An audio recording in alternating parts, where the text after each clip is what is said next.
It is a gem of the North Shore, home of a famous harbor and gateway to the Boundary Waters. New state funding cleared the tracks for the Northern Lights Express train service between Duluth and the Twin Cities. But the new line will need to overcome a failed past. And tonight, Tom Hauser takes us in depth. Minnesota is on the verge of a Back to the Future moment. 37 years after the North Star train service between the Twin Cities and Duluth ended due to low ridership and inadequate funding, it's coming back as the Northern Lights Express.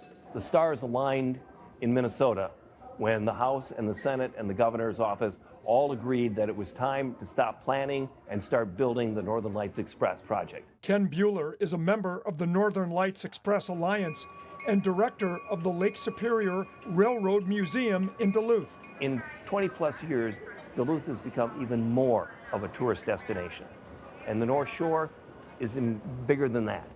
Buehler says Duluth's rising popularity, combined with availability of federal money to cover most of the cost, should keep the new Northern Lights on track. What we're doing is we're leveraging federal money. So for the money that we put in, we're getting nearly $1 billion in return. State Representative Aaron Cagle of Spring Lake Park authored legislation to fund Northern Lights.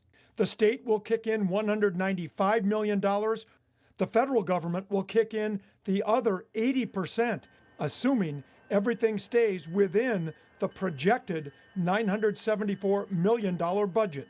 You're convinced this project, Duluth, would not turn out to be another North Star commuter or Southwest light rail? Yeah, I think no, because it's an intercity passenger rail, so it's connecting one major destination to another major destination. The North Star to and from Duluth is likely to go. While looking to the future, it's important to consider the past. From 1975 to 1985, the North Star train averaged just over 69,000 passengers per year, with a low of about 32,000 passengers in 1975 to a high of just under 102,000 in 1981. The daily North Star train between the Twin Cities and Duluth is scheduled to lose its state funding in 8 days. The North Star was frequently in the news due to constant funding troubles and state efforts to keep the train on track financially. They argue that state taxpayers can no longer afford to spend nearly $500,000 a year to support a train that has failed to reach ridership goals. Fast forward to 2023, and the ridership projection for Northern Lights is 700 to 750,000 riders in the first year of operation, more passengers than the North Star train had in its 10 years combined. Does that seem a little optimistic? It does seem a little optimistic, but I think there's a couple other factors that come into play here. Steve Klashinsky is a Minnesota railroad historian and author of several railroad books.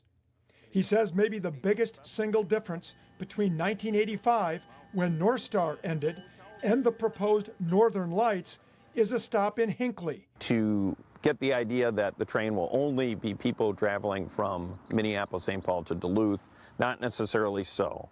People will be going to the casino in Hinckley, from both ends, from Duluth down to Hinckley, from the Twin Cities to Hinckley. The Hinckley Casino plays a huge role in the ridership projections that were put together in the very beginning of this project. Ken Buehler says the casino is a big reason for projections of up to 750,000 riders. Well, I think they're hopelessly optimistic. It's worth remembering that we had this train before, and we got rid of it because nobody used it. John Phelan of the Center of the American Experiment, a conservative think tank, wrote an opinion piece calling Northern Lights a shiny illusion. He predicts the ticket cost of $35 each way and the 2.5-hour train ride will make the trip more expensive and no faster than driving to Duluth or the casino. If this whole thing depends on ferrying people to the casino, I think that just kind of gives you some idea of how crazy it is. Okay, you bring 700,000 or 1 million people to Duluth, and they get off the train here. Then what? Where do they go? How do they get around? That is a very good question. Duluth realizes it has to up its game. This building is going to up its game, and we're already starting to talk about what that is going to look like. Is the infrastructure in place? Taxis, Uber, Lyft, buses, rental cars to get people where they want to go next? Right now, the answer to that question is no.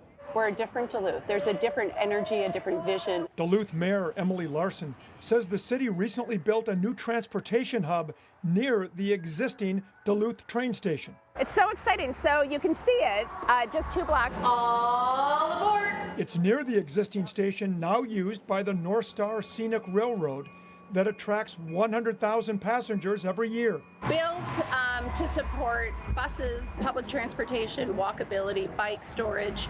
It connects right over to the entertainment center. But much more will be needed to handle an influx of visitors. And that will be dependent on convincing families to pay $30 to $35 per person each way to ride the train to Duluth.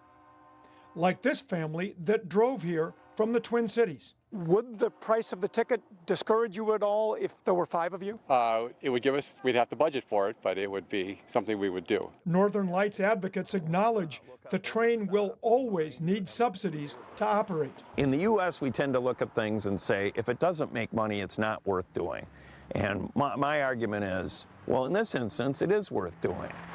Really, the highways don't make money, but we all use them. But critics ask whether the state can afford subsidies for light rail, North Star commuter rail, and now the Northern Lights Express. It makes more sense to subsidize something that people use than to subsidize something that people won't, like this. This train is just going to be a very expensive way of ferrying oxygen from one part of the state to the other. In Duluth, Tom Hauser, 5 Eyewitness News.